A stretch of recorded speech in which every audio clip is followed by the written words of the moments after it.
예, 오늘 말씀의 제목은 더 큰 현실을 보기 위해 필요한 것, 오직 유일하신 하나님을 아는 것이에요. 오늘 우리는 이사야서 44장을 마무리하게 되는데 우리는 오늘 말씀을 하나님 외에 다른 신은 없다라는 이 키워드를 가지고 마무리하려고 해요.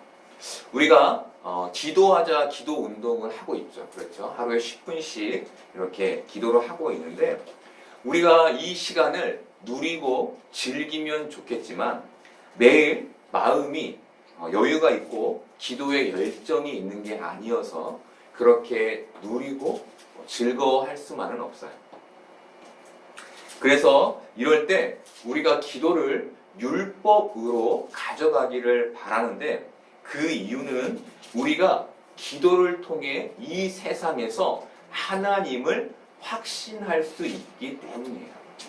다른 순간순간 우리가 하나님에 대해 우리의 삶과 우리의 환경 속에서 의심하게 될 때가 있죠.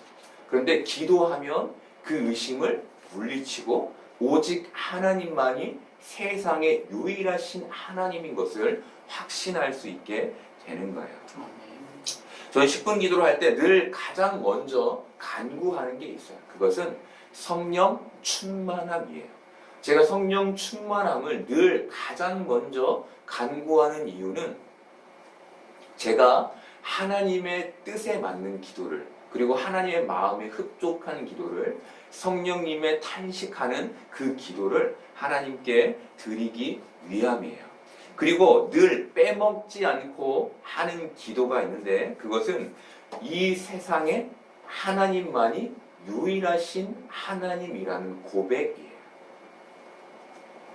제가 이 기도를 늘 빼놓지 않는 이유는 분산된 마음을 오직 하나님께로 붙잡을 수 있게 하기도 하지만 무엇보다 내 미래의 현실을 책임질 수 있는 분이 오직 한 분 하나님밖에 없기 때문이에요.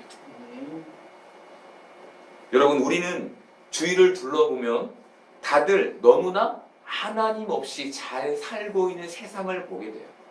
그래서 하나님을 믿고 있는 내가 바보처럼 느껴질 때가 있어요.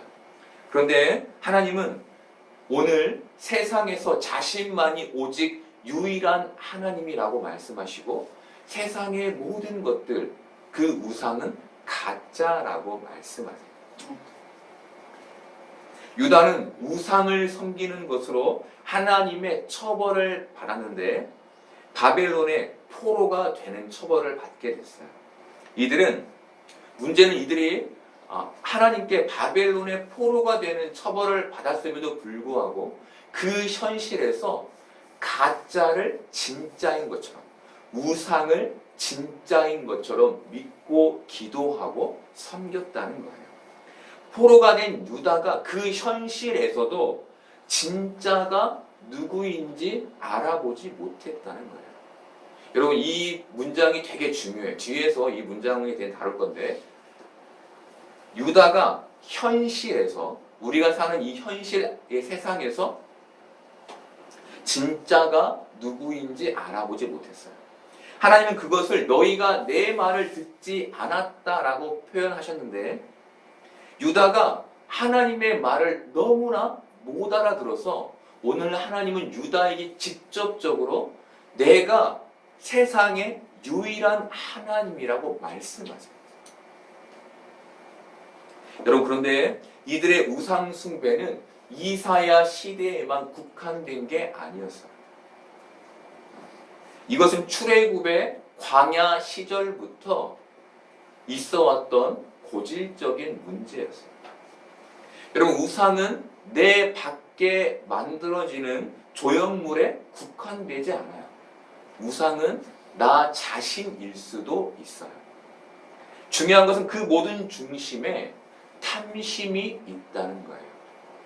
즉, 이스라엘의 광야 시절부터 이사야 시대까지 인간의 마음 가운데인 탐심이 제거되지 않아서 그 죄가 해결되지 않아서 그들이 우상을 섬기게 됐다는 것이죠. 하나님 모세를 통해 이스라엘 백성들을 출애굽시키셨는데 이스라엘 백성들은 광야를 지나며 하나님을 원망하고 불평했어요. 이들이 하나님을 원망하고 불평했던 이유는 그들의 먹고 마시는 현실이 예전만 못했기 때문이었어요.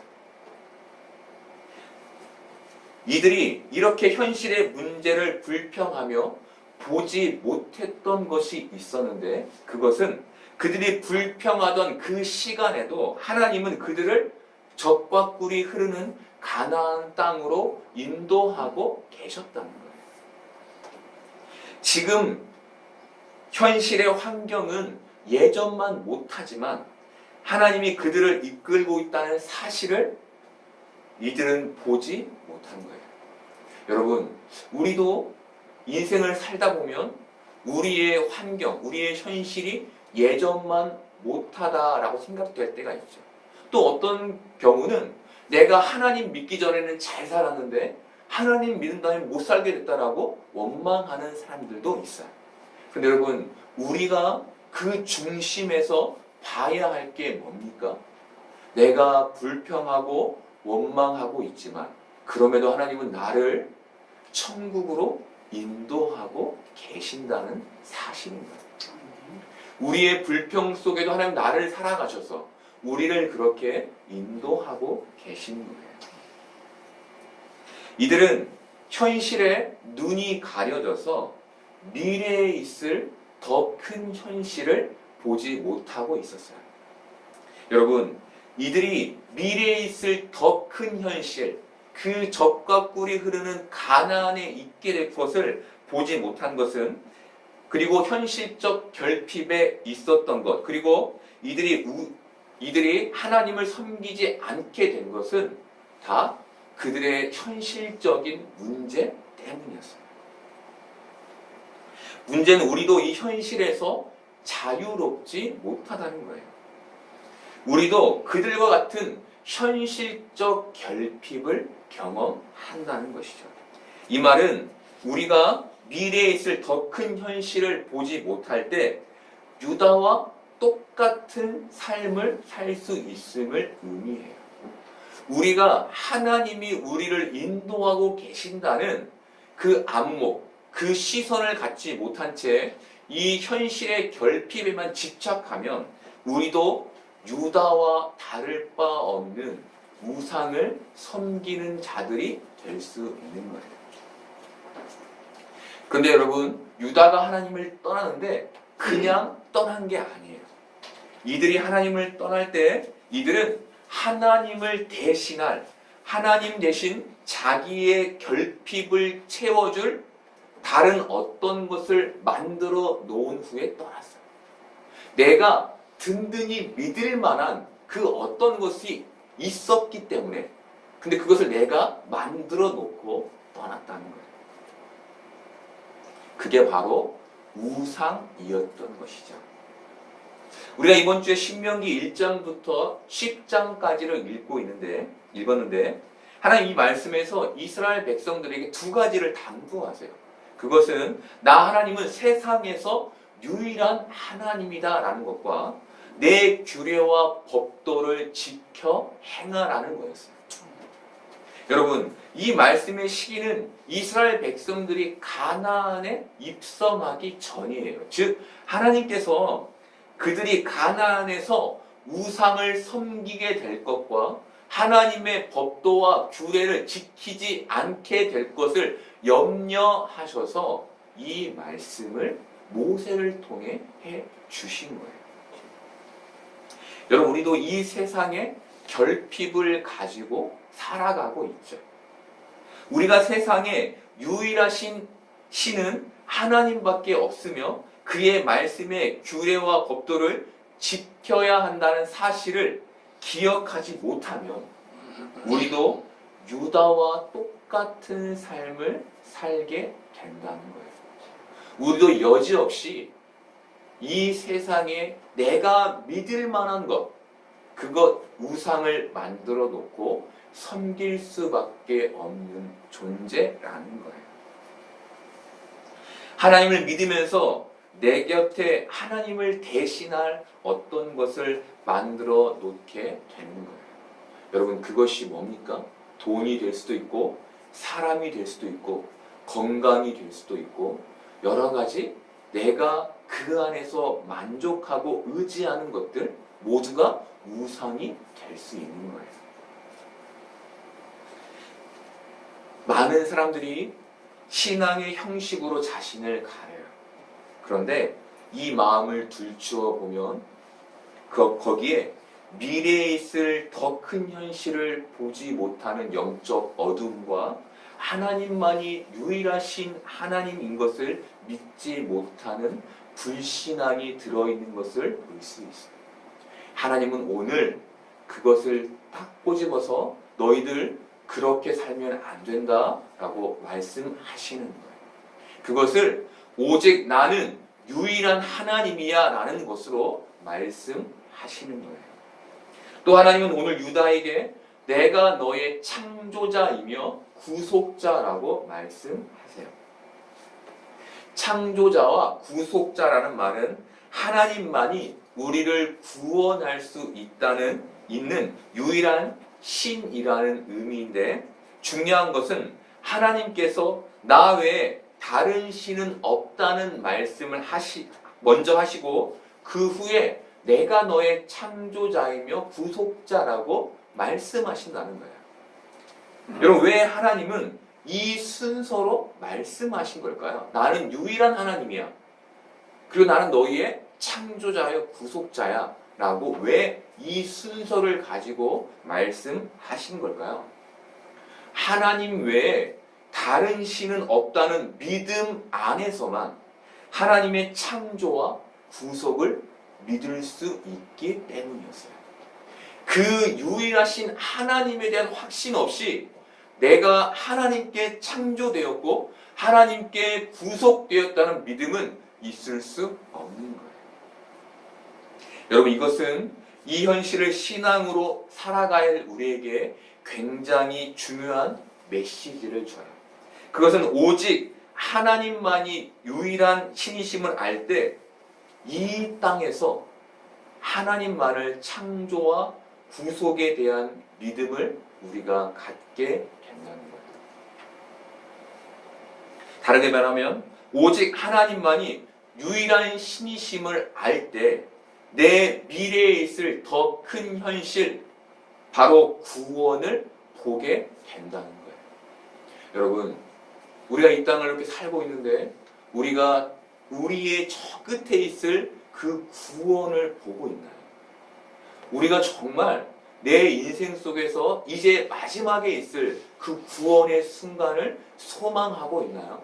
대부분 그렇지 못하죠. 그렇죠? 예, 우리의 이 미래, 이 앞에 바로 있을 현실의 결핍, 이 문제들에 우리의 마음과 우리의 시선과 우리의 생각이 집중되어 있는 것을 우리는 대부분 알아요. 그런데 오늘 하나님이 뭘 말씀하십니까? 내가 유일한 하나님인 것을 알 때에 비로소 나의 구속을, 나의 구원을 볼 수 있다고 말씀하시는 거예요. 그때 비로소 내 눈이 탁 떠져서 내가 구원받은 자이지, 이런 확신 속에서 세상을 살아갈 수 있는 이 결핍의 현실을 살아내는 자가 된다고 하나님이 우리에게 말씀하시는 거예요. 신명기 4장 39절을 보면 하나님은 그런즉 너는 오늘 위로 하늘에나 아래로 땅에 오직 여호와는 하나님이시요 다른 신이 없는 줄을 알아 명심하라 라고 말씀하세요. 하나님이 만든 태양, 달, 물, 바위 등 이 모든 것들은 너희를 이롭게 하는 하나님의 선물이지, 이 모든 창조물이 인간인 너희를 위해 내가 만들어 놓은 선물이지 그것이 결코 신이 될 수 없다는 거예요. 그러니 그것을 신으로 여기지 말라는 거예요. 여러분, 하나님은 우상에게 마음을 빼앗겨버린 유다의 백성들에게 21절에서 야곱아, 이스라엘아, 이 일을 기억하라. 너는 내 종이다. 내가 너를 지었다. 나는 너를 잊지 않겠다라고 말씀하세요. 여기에서 야곱은 하나님의 축복을 받은 자를 가리키고 이스라엘은 하나님의 사랑을 받은 자를 가리켜요. 이런 의미에서 이 말씀을 다시 해석해 보면 나의 축복을 받고 나의 사랑을 받은 내 종 유다야, 내가 너를 지었단다. 그리고 이것은 너희가 내 소유이며 너희 주인은 나라는 의미를 가져요. 하나님께서 유다의 백성들에게 그리고 우리에게 내가 너의 창조주, 내가 너를 만들었어. 근데 내가 너를 왜 만든 줄 아니? 사랑하니까. 그리고 너를 축복했단다라고 말씀하시며 너가 내 소유인 것을 분명히 하시는 거예요. 하나님께서 세상을 주인으로 섬기고 있는 이들에게 진짜 누구인지를 깨우쳐 주시기 위해 이 말씀을 하신 거예요. 그리고 지금 우리에게도 이것을 깨우쳐 주시고 계세요. 여러분, 우리는 하나님을 스스로 잘 믿는다고 생각하는 경향이 있어요. 저도 그래요. 이 말하면 됐지? 라고 생각하는 경향이 있어요. 그런데 하나님이 우리에게 무엇을 말씀하십니까? 아니, 너 너무 자주 세상을 진짜 주인인 것처럼 섬기고 있잖아. 아니, 그러서는 안 돼. 내 주인은 나야. 그러니 내가 나의 종인 것을 깨달아야 한단다. 내가 나의 소유인 것을 깨달아야 한단다 라고 말씀하신다는 거예요. 여러분, 유다는 자신의 진짜 주인이 누구인지 깨달아야 했어요. 왜냐하면 그래야 지금의 현실, 그 결핍이 있는 현실을 넘어 다가올 미래에 있을 더 큰 현실을 볼 수 있기 때문이었어요. 그리고 이것은 오로지 이 세상에서 하나님만이 유일하신 하나님임을 알 때 가능한 거였어요. 그래서 하나님께서 계속해서 자신의 존재를 유일한 신이라고 거듭 말씀하신 거예요. 근데 여러분, 우리가 겪는 이 결핍을, 이 현실을 하나님은 우리에게 왜 주시는 걸까요? 신명기 8장 2, 3절에 그 답이 있어요. 우리 같이 볼까요? 내 하나님 여호와께서 이 40년 동안에 내게 광야길을 걷게 하신 것을 기억하라. 이는 너를 낮추시며 너를 시험하사 내 마음이 어떠한지 그 명령을 지키는지 지키지 않는지 알려 하심이라. 너를 낮추시며 너를 줄이게 하시며 또 너도 알지 못하며 내 조상들도 알지 못하던 만나를 내게 먹이신 것은 사람이 떡으로만 사는 것이 아니요 여호와의 입에서 나오는 모든 말씀으로 사는 줄을 내가 알게 하려 하심이니라. 이스라엘 백성들이 40년간 광야를 걸었는데 이 광야는 인간의 인생을 의미해요. 하나님은 이스라엘 백성들을 낮추시고 줄이게 하시며 그들에게 기적도 보여주셨는데 그렇게 하신 이유는 사람이 떡으로만 사는 것이 아니라 하나님의 입에서 나오는 모든 말씀으로 사는 줄 알게 하시기 위함이었어요. 이 땅에서 이 현실을 우리가 하나님의 입에서 나오는 말씀으로 살아야 함을 주님이 말씀하신 거예요. 바로 이것을 이들과 우리에게 가르치시기 위해 이 현실을 우리에게 주신 거예요. 며칠 전에 나이가 지긋한 목사님의 설교를 듣게 됐어요. 이 목사님의 설교를 듣게 된 것은 목사님이 바벨론의 포로가 된 유다의 상황과 그 모습들에 대한 것을 설교하셨기 때문이었어요. 목사님은 유다가 하나님께 왜 포로입니까? 라고 물을 때 왜 하필 포로입니까? 왜 하필 나라가 망하는 것입니까? 라고 물을 때 하나님은 그들에게 너는 그게 절망이고 비극이라고 생각하겠지만 아니다. 너 거기서 훈련받아야 된다. 다른 수가 없다. 여기가 최고의 자리이다 라고 말씀하신다고 설교하셨어요. 여러분, 현실이라는 자리 외에는 우리가 하나님을 볼 다른 수가 없는 거예요. 이 현실의 결핍이 아니고서는 우리가 하나님을 볼 다른 수가 없는 거예요. 그래서 우리는 이 현실의 자리에서 결핍을 경험할 수밖에 없는 거예요.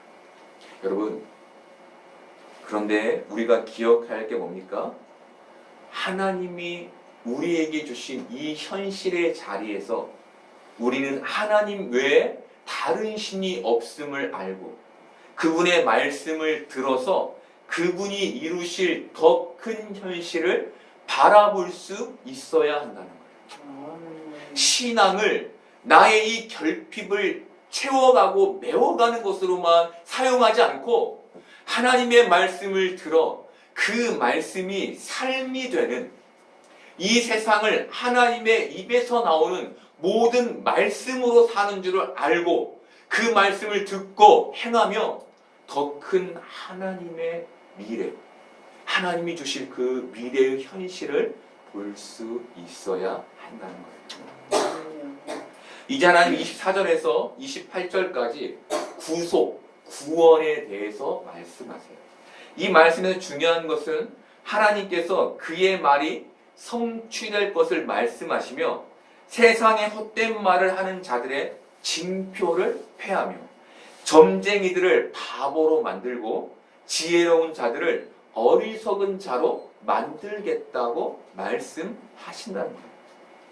이것은 대단히 중요한 메시지를 포함하고 있는데 그 훌륭해 보이는 세상의 안목과 세상의 지혜가 결국 헛것이 될 것을 말씀하시는 거예요. 우리가 여러분 많은 부분을 세상의 안목, 그것을 의지하고 살죠. 그렇죠? 그리고 세상의 지혜를 우리가 빌려 쓰며 그것 안에서 잘 살기를 소망해요. 그런데 그 훌륭해 보이고 우리의 인생을 온전히 멋지게 만들어줄 그 세상의 안목과 지혜가 헛된 메시지가 될 것을 하나님께서 말씀하시는 거예요. 인간이 말하는 방향이 아닌 하나님의 방향인 성경의 결말을 맺게 된다는 거예요. 근데 여러분, 세상이 우리에게 전해주는 메시지가 뭡니까? 많은 경우 겉으로는 풍요와 평강과 안식을 말하지만 그 중심에는 우리에게 두려움을 심어줘요. 이 두려움은 아이를 키우는 분들에게 더 현실적이죠. 내 미래보다 아이의 미래에 대한 걱정이 크기 때문에 이 두려움, 앞으로 다가올 이 미래의 두려움이 무엇인지를 우리는 더 잘 알 수 있어요. 그런데 하나님은 우리에게 어떤 말씀을 하십니까? 내가 너를 구원하였다라고 말씀하십니다. 모든 삶의 현실을 뛰어넘는 평안의 구원을 내가 너에게 주겠다라고 말씀하시는 거예요. 여러분, 세상은 겉으로는 평강과 만족과 부유를 말하지만 그것이 행복인 것처럼 말하지만 우리에게 두려움을 준다고 말했죠. 그런데 하나님은 우리에게 처음부터 무엇을 말씀하십니까? 구원, 평강, 은혜, 평안을 말씀해 주시는 거예요. 이 말을 들은 너희는 세상을 두려워하지 말고 나를 믿고 구원의 삶을 살아라 라고 말씀하시는 것이죠. 그래서 믿음을 가진 사람들에게 죽음은 두려운 것이 아닌 거예요. 왜입니까? 우리에게 죽음 후에 구원이라는 완전한 평안이 주어질 것이기 때문이죠. 땅의 것으로가 아닌 하늘의 것으로, 땅의 지혜로운 지혜로는 닿을 수 없는, 오직 하늘의 지혜로만 닿을 수 있는 것을 하나님께서 우리에게 말씀해 주시는 거예요. 그런데 28절에서 하나님은 하나님을 믿지 않았던 이방인인 고레스 왕을 내 목자다라고 말씀하세요. 목자라는 말은 보통 하나님과 예수님에게만 쓰여요. 그래서 이 내 목자라는 말이 도대체 어떤 말인지 우리가 이해하기가 쉽지 않아요. 그런데 이 말씀의 의미는 단순해요. 그것은 목자가 유다를 예루살렘으로 인도할 도구라는 거예요. 도구. 하나님께서 딱 잡고 사용하시는 도구라는 거예요. 고레스는 유다를 예루살렘으로 귀향시키고 예루살렘을 중건할 하나님의 도구였던 거예요. 그런데 이것은 우리에게 굉장히 중요한 메시지를 줘요. 그것은 하나님 나라가 하나님의 사람들의 수고로만 이루어지지 않고 고레스라는 이방인, 다른 말로 세상을 통해서도 이루어진다는 거예요. 여러분, 바벨론은 유다를 심판할 하나님의 도구였고 고레스는 바벨론을 심판할 하나님의 도구였어요. 이것은 세상이 갖고 있는 힘의 원리를 보여주는데 바로 이 힘의 원리 안에서 강한 자가 약한 자를 심판하면서 예루살렘의 회복, 바로 하나님 나라가 이루어진다는 거예요. 사실 이것은 대부분 우리가 생각하고 있는 하나님 나라의 확장과 거리가 멀어요. 대부분 우리는 하나님의 사람들에 의해서 하나님 나라가 확장될 것이라고, 이루어질 것이라고 생각해요. 그런데 하나님은 우리가 전혀 예측하지 못한 세상을 사용하셔서 그 일을 이루어 가시는 거예요. 이스라엘, 출애굽한 이스라엘 백성들을 보더라도 그들이 한 일은 없죠. 하나님이 다 많은 이방의 세력들을 사용하셔서 그들을 하나님 나라로 인도해 가셨어요. 마찬가지로 그 일을 우리도 경험하게 된다는 거예요. 그런데 여러분, 왜 하나님은 굳이 이 말씀을 하시는 걸까요? 왜 고레스를 들어서 내가 너희를 다시 회복시킬 거야 라는 말씀을 하시는 걸까요? 세상을 다스리는 신이, 오직 세상에 있는 신이, 유일한 신이 하나님 한 분인 것을 유다의 백성들에게 깨닫게 하기 위함이었습니다. 나는 고레스라는 이방인을 들어 너희를 구원할 수 있는 이 세상의 유일한 하나님이란다 라는 것을 깨닫게 하기 위함이었던 것이죠. 여러분, 모든 동물과 곤충들은 강한 자가 약한 자를 먹는 약육강식의 법칙 안에 있어요. 이것은 하나님이 세상에 부여하신 법칙인데 여기에서 중요한 것은 우리가 바로 그 법칙 안에 살고 있고 하나님 역시 이 방법을 거스르지 않고 이 법칙 안에서 하나님 나라를 이루신다는 거예요.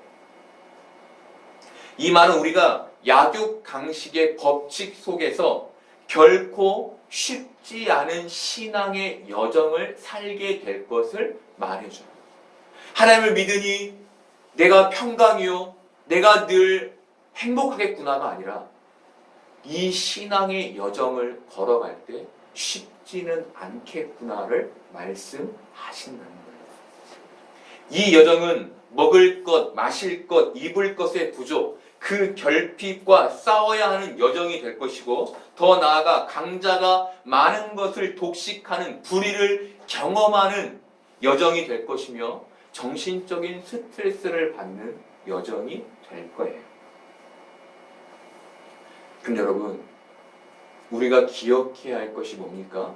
이 정글 같은 세상 속에서 세상의 유일하신 하나님이 우리를 구속하신다는 거예요. 우리에게 더 큰 미래의 현실을 선물해 주실 거라는 거예요. 이것을 주님이 바라보기를 원하는 거예요. 신명기 4장 34절에서 40절에는 이 세상을 사는 우리에게 용기를 주는 하나님의 말씀이 나와요. 길지만 제가 여러분에게 읽어드리겠습니다. 어떤 신이 와서 시험과 이적과 기사와 전쟁과 강한 손과 편팔과 크게 두려운 일로 한 민족을 다른 민족에게서 인도하여 낸 일이 있느냐? 이는 다 너희의 하나님 여호와께서 애굽에서 너희를 위하여 너희의 목전에서 행하신 일이라. 이것을 내게 나타내심은 여호와는 하나님이시요 그 외에는 다른 신이 없음을 내게 알게 하려 하심이니라. 여호와께서 너를 교훈하시려고 하늘에서부터 그의 음성을 내게 듣게 하시며 땅에서는 그의 큰 불을 내게 보이시고 내가 불 가운데서 나오는 그의 말씀을 듣게 하셨느니라. 여호와께서 내 조상들을 사랑하신 고로 그 후손이 너를 택하시고 큰 권능으로 친히 인도하여 애굽에서 나오게 하시며 너보다 강대한 여러 민족을 내 앞에서 쫓아내고 너를 그들의 땅으로 인도하여 들여서 그것을 내게 기업으로 주려 하심이 오늘과 같으니라. 그런즉 너는 오늘 위로 하늘에나 아래로 땅에 오직 여호와는 하나님이시요 다른 신이 없는 줄을 알아 명심하고 오늘 내가 내게 명령하는 여호와의 규례와 명령을 지키라. 너와 내 후손이 복을 받아 내 하나님 여호와께서 내게 주시는 땅에서 한없이 오래 살리라. 아멘. 여러분, 하나님이 이 땅을 사는 우리에게 주시는 그 힘과 위로가 무엇입니까? 우리를 세상에서 구원하신 하나님이라는 것. 그리고 늘 불 가운데서 말씀하시는 하나님이라는 것. 그리고 우리의 대적들을 나보다 앞서 먼저 쫓아내시는 하나님이라는 것. 그분이 오직 이 땅에서, 이 세상에서 유일하신 하나님이라는 거예요. 그래서 우리는 이 땅에서 그의 말씀의 규례와 법도를 지켜야 하고 우리의 후손들에게, 다음 세대들에게 신앙을 물려줘야 하는 거예요. 여러분, 우리가 하나님만이 이 세상에서 오직 유일하신 하나님인 줄 알고 그분의 일하심을 신뢰할 수 있기를 바라요. 그리고 그분에 비해서 나온 말씀의 그 법도에 순종함으로 온전한 하나님의 백성이 될 수 있기를 바라요. 그래서 하나님이 주실 더 큰 현실인 하나님 나라에 있게 되는 여러분 되기를 소망해요.